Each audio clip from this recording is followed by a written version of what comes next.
სოფელ ახალშენის 30-მდე ოჯახმა ინდივიდუალური გამრიცხველიანების მოთხოვნით აქცია გამართა. ადგილობრივების განცხადებით, ინდივიდუალური გამრიცხველიანება სოფელში 2013 წლის ბოლომდე უნდა დასრულებულიყო, თუმცა პროცესი ამ დრომდე გრძელდება, რის გამოც გადასახადი საერთო მრიცხველიდან არათანაბრად ნაწილდება.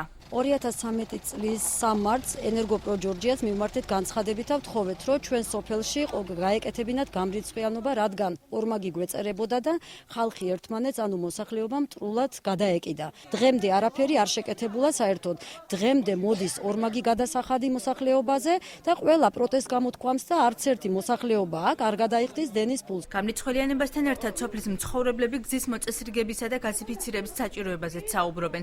ისინი აცხადებენ, რომ ხელვაჩაურის გამგეობას პრობლემის მოსაგვარებლად არაერთხელ მიმართეს, თუმცა მას რეაგირება არ მოჰყოლია. გზა არის ავარიულ მდგომარეობაში, ჩახერგილია. ტვირთს ვერავინ ვერ მოიტანს დიდი მით რა ქვია ტრანსპორტით. ხო და რაც შეეხება კიდევ სამარშრუტო ტაქსეს, მარშრუტი არ გამოდის ჩვენამდე. გაზი მოვიდა ცენტრალურ გზაზე და შიდა გზებზე უკვე აღარ შემოდის. ენერგოპრო ჯორჯიაში ინდივიდუალურ გამრიცხველიანებაზე გადასვლის შეფერხებას 2013 წლის ბოლო პერიოდში უამინდობით ხსნიან.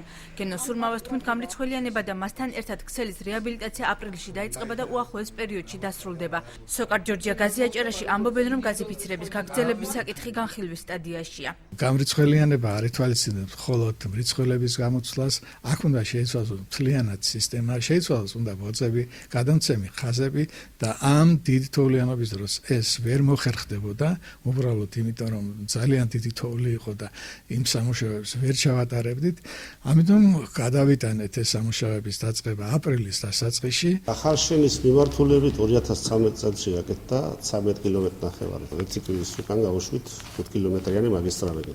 დანარჩენი ბევრი სოფლებია კიდევ გასაკეთებელი და განხილვის სტატიაშია. 2014-ში აღარ.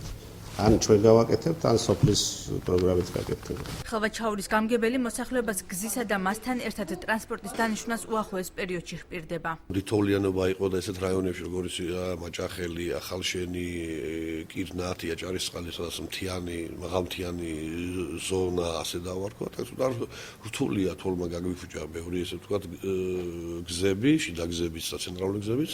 ამიტომ მუშაობთ ამ მიმართულებით და ვფიქრობ, ახლა მომავალში ეს პრობლემაც გადაწყდება. პრობლემის მოგვარებამდე ახალშენის 30 ოჯახი ელექტროენერგიის გადასახადის გადახდას არ აპირებს.